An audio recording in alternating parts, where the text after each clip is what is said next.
Vamwe kuti akafa hatisi kuona tsoka dzake. Akatsipikwa nemushonga wakaipa. Saka hatichaziva chekuita. Ini ndanga singaone zvitunha but ndakazviona ndaienda ndiri 1 kugomo. Ndichena tasazvitunha. Kumaprofita tinoenda.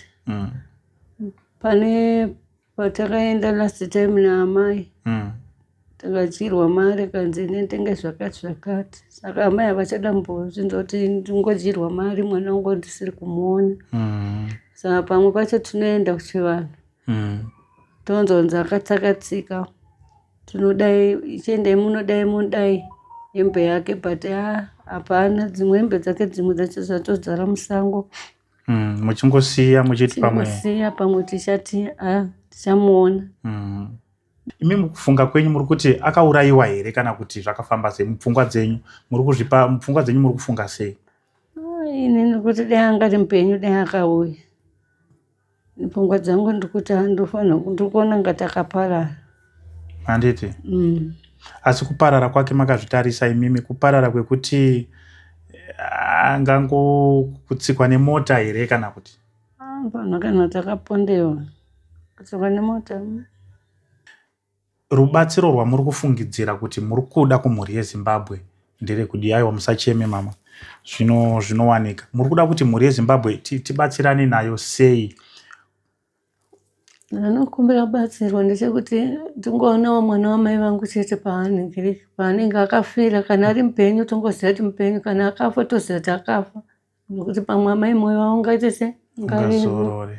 Nekuti pese pakudai so sikuchero hatisi kurara. Vanokubuda chiti ndakwenda ndotsvaka mwana wangu. Iwo mama.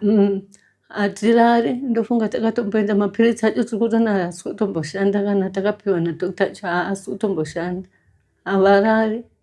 Matanonzani zita? Yenure Kachara. Yenure Kachaya. Kachara. Yenure Kachara. Ndo zita rake. Kana mukanzwa munhu anoshandisa zita rekuti Yenure Kachara ndiye ari kutsvagwa. Mukakwanisawo kumuona zivisaiwo mama vandinawo pano panhamba idzodzo dziri paskrini ndo nhamba dzawataura. So thank you very much mhuri yeZimbabwe. Teachcatch MTV inokupai nyaya dzakasiyana-siyana dzinoitika mumatunhu atigere neakatikomberedza, dzinotyisa, dzinofundudza, dzinokatyamadza pamwe chete nedzinosetsa. Kuti musarasikirwe nenyaya idzi munoenda paYouTube channel yedu Teachcatch MTV mondosubscribe ipapo. Musakanganwe kulaika pamwe chete nekusheya. Musazokoshiwe kupfanya kabhatani ako ndokabheroka kuitira patinokanda chinopisa munoyeuchidzwa. Teachcatch MTV tinodzifamira. Right, mhuri yeZimbabwe makadiko kumatima nenyika kwese kwamuri zita ndinonzi DJ T1. Tiri pano pa Teachcatch MTV apo patinobata nyaya dzakasiyana-siyana dzinoitika mumatunhu atigere pamwe chete neakatikomberedza. So zuva ranhasi tine nyaya isingafadze, tine nyaya inosuwisa yatinayo panapa mufunge. So mukatarisa panapa ndina mama vandakagara nawo pano.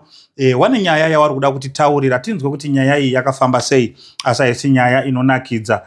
Mama wacho uya pano wauya na baba wauya nawo but toda kumboita hurukuro namama kuti watiudze kuti nyaya iyi yakafamba sei. Saka so sevana veZimbabwe tinogara tichitaura kuti chawira iwewe chawira inini, chawira inini chawira iwewe. Ngatibatsiranei sevana veZimbabwe. So regai tiwane mukana wekupinda munyaya yedu zvizere. Mama ndokuchingamidzai makadii?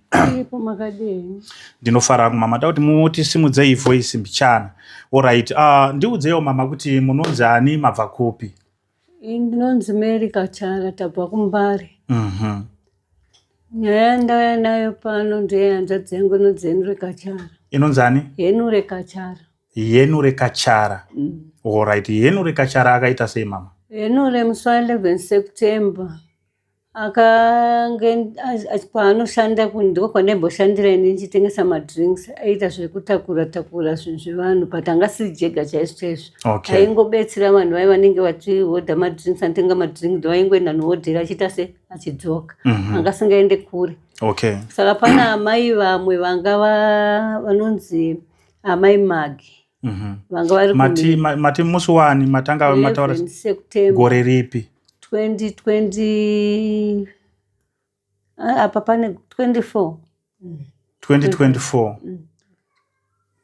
Pane gore ne 5 months. Alright, ngatitarise isisu achijega zvino Saka ipapo ini ndakaisa maizi ndakambomira kutengesa madrinks ndichitoti ndimbomira ndimbotsvaga zvimwe ndatohodha staff yekuti ndiite zvekubuda naye kuenda naye maprasi. Okay. Saka ndaisa maaizi ndobva ndadhirivhara maaizi kunana amai ano kunana ana vese kwandaitengesa nawo madrinks andaenda ndati ndozotora mari yangu kumangwai kuma 445 vanhu vakwena ndichasa vanenge vambotengesawo ndopaunozocollect. Okay. Saka inini pandakaenda ndichienda nocollecta dziri kuma 5 ikoko. Ndakasvika ndichibva ndaona henuri hapana wandakaona achitonditi sister vanhu vaenda vatorerwa zvingoro saka unotozovabata mangwana. Saka moment yandaiti ndakutodzokera zvangu kumba saka amai ava vanonzi amai Magi vakatomudaidza ndakangoti pamwe ndo zvavanongoitirana mazuva ese. Ndakati rega ndidzokera hangu kupi kumba. Ndibva ndatoenda kumba.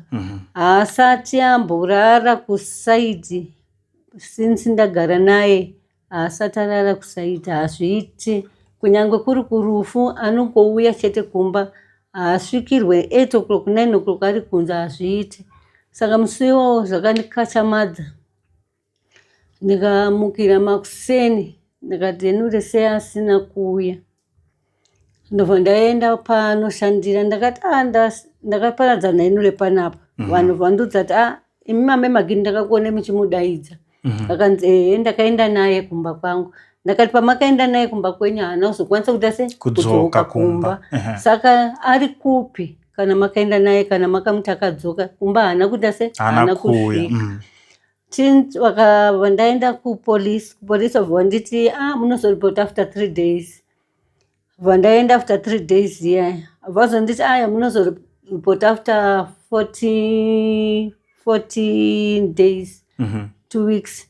Ndobva ndaenda ndazoenda nefoto ainhingirika ainzi ani Duel Constable Duel ndaiita nyaya yacho. Abva handibvunza vandamuexplaina izvozvo zvandataura izvozvo kuti akadaidzwa naamai ava ndizive asi takaenda novabvunza vanoti makamuwana munonyarirepi. Saka tobva tachitibetserei kuti tsvaga kana kutiudza paari tiziye tigare tagadzikina hana dzedu dzagara pasi. Saka hatichanatsa kuziya tafamba taneta tingofamba ezvino zvaamai chaiyo vakutorasika njere panyaya yemwana wavo varikutobatikana. Alright. Saka mai awa wakamutorawa wamakasiya wachimudainza wakati akarara kumba kwawe? Vakati anzona adzoka. Anzi adzoka? Ndakati paadzoka hatina kumuona. Takazoita tichienda tichiwanatsa kuvhunzisa tiudzei kana pane pamwe paakaita paakazoenda. Akanzi aiwa akangondisvitsa kumba akabata ka 5 liter kemapoloni. Ndikati saka imimi mungadaidzira kutakurira ena henuri ma5 mapoloni paketi ka 5 liters kemapoloni kana kuti pane zvimwewo muchienda naye kumba. Akanzi ndakangoti andiperekedze. Ndakati aiwa pamakaperekedza nepapo nanhasi asati adzoka. Alright, ngatimbotarise henuri wacho mama. Enga ari munhu akaita sei mulife make mukurarama kwake? Aimwa doro here? Aitamba nevanhu vakaita sei? Henuri aimwa hwahwa. Aiputa fodya zvake Pacific. Mbanje anga asingapimi. Hwahwa ndo hwaimwa nefodya yake chete. Kubva pakafirwa nemukadzi akati handichada futi kuita futi zvimwe, mukadzi akavhaura mwoyo. Saka mukadzi wake anga adoro chete. Alright. Ko shamwari dzaaitamba nadzo dzenge dzakaita sei? Makambobvunzurudzawo here kuti mumwe wenyu haasi kuoneka, mungava mune karinyere kupewo here? Iyo shamwari dzacho vaitoti aiva vabvunzai amai ava ndo vakamudaidza vakaenda naye. Ndo zvamataura dzaita. Vakatombotibetsera kutofamba naye tichitombotsvaga shamwari dzacho. Asi ava amai ava kuti sezvo munhu ndapedzera kuonana naye ndini ngandibetsera nekutsvaga kana. Alright. Wemutemo wakakubatsirai sei mushure mekunge mataura imimi kuti amai ava ndo wakagumisira kunge wainaye? hapana chavakatibatsira nacho, vaingoti vakaona chitunha chinenge chauya chisina munhu yachisiri kuzikanwa wokubvunzai votonzi endai kunhigirikini parenyatwa muenda unotarisa bhodhi.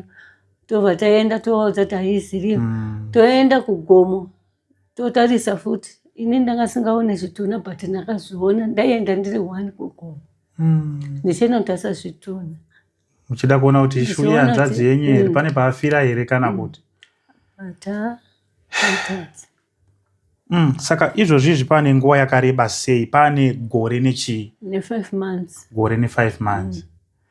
Ko mukumbofambawo muchiwanhu muchimbobvunza-bvunzawo muchida kunzwa nhoroondo kuti pamwe akapondwa kana kuti akadii mupenyu here, ari kupi? Makambofamba? Kufamba tiri kufamba, hatisi kunatsoziva kuti ane chokwadi ane kunyepa ndeupe. Tingoshandisa zvese. Alright, vamwe vari kuti chii? Vamwe vari kuti mupenyu, vamwe vari kuti akafa, hatisi kuona tsoka dzake. Akatsipikwa nemushonga wakaipa. Saka hatichaziva chekuita. Alright, inyaya inosuwisa zvisingaiti. Saka imimi ndimi maigara naye mukomana? Maitogara naye pamba penyu? Vabereki ndatotogara naye. Alright, ko mama wakura sei izvozvi? Amai vane 83 years. 83 years. Ndo wamenge muri kuti wakauya wakabva kumusha izvozvi wari kuno? Takananovatora musamati. Aiwa, musacheme, zvinhu zvinowanika mukurarama. Saka nhasi mauya panapa, tikuziva kuti mwoyo wenyu une bundo ende mune kubatikana kwakanyanyisa zvisingaite. Haisi nyaya inonakidza. Zviri nani kuti munhu kana kuri kunzi akafa moona kuti akafira papi, muchiona guva rake kuti mwana wamai wangu ari apa. Zviri nani pane kungoti munhu anongotsakatika just like that. Hazvisiri zvinhu zvinonakidza. Nhasi mhuri yeZimbabwe iri pano, wari kukuonai. Rubatsiro rwamuri kufungidzira kuti muri kuda kumhuri yeZimbabwe nderekudii? Aiwa, musacheme mama, zvinowanika. Muri kuda kuti mhuri yeZimbabwe tibatsirane nayo sei? Ndanokumbira batsirwa ndechekuti tingoona mwana wamai vangu chete paanenge akafira. Kana ari mupenyu tongoziva kuti mupenyu, kana akafa toziva kuti akafa.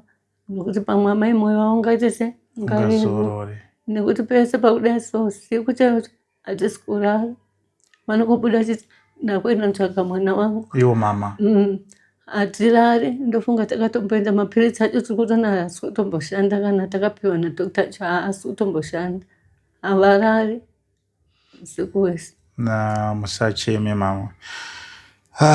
Alright.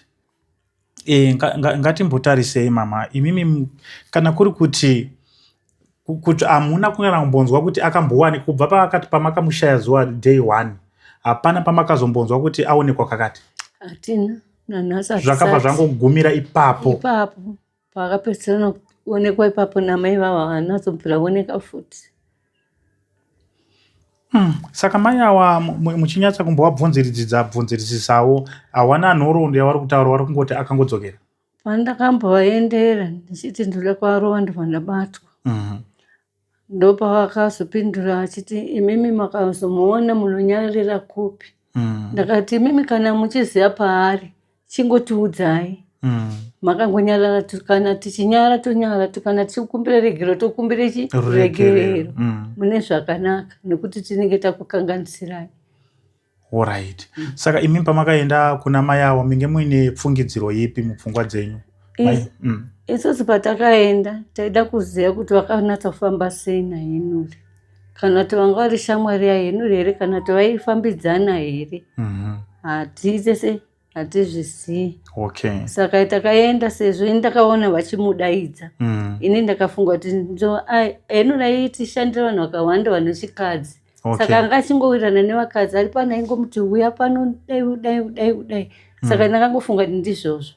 But patakaendera vakanditisa handidanane naHenuri. Ndakati asi ndakakuonai muchimudaidza kuzofamba kwamakazoita handina, ndakangosengoti ndezvemazuva ese. Alright. Aiwa, tinotenda mama, maita zvakanaka, mauyawo zvichidawo pamwe vanhu vanogona kumuona, vanogona kutipawo information, zvichidawo kana kunana chiremba vanogona kutibatsira, vanogona kuti aiwa nyaya yenyu munogona kuuya nayo kuno tokuudzai kuti munhu akatsakatikira papi kana kuti zvakamira sei, because imimi chamainga kunoku chamuri kunyanya kuda pamwoyo penyu ndechekuti mumuone ari mupenyu kana kumuona zvichinzi akafira apa, because 1 year nemwedzi pane nguva yakareba munhu asiri kuoneka. 1 year and 5 months. 1 year and 5 months auda topeta kutoenda ku 2 years munhu asiri kuoneka.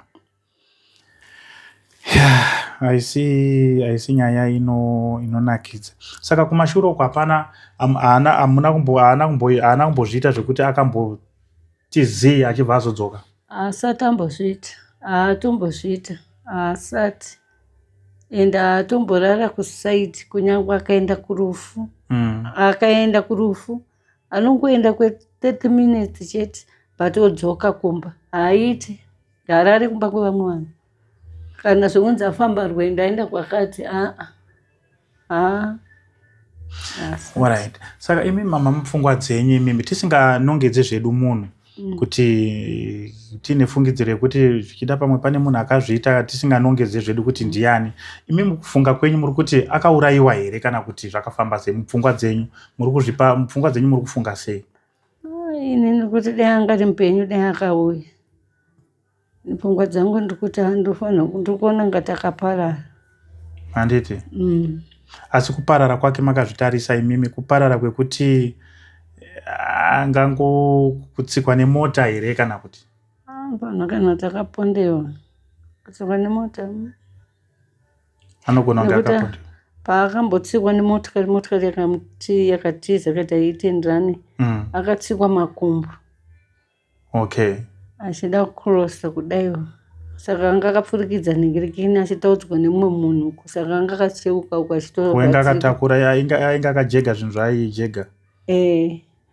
Saka akabva angotsikwa makumbo zvigunwe chete ndozvakatsikwa zvi. Alright. Saka imi muri kufungidzira kuti kana kuri kunzi akaparara anogona kunge akapondwa. Saka kunana chiremba wari kutaurawo here nhoroondo yekuti akapondwa kana kungoti wari kuti kunana chiremba hatina bvira taisvika kwesu.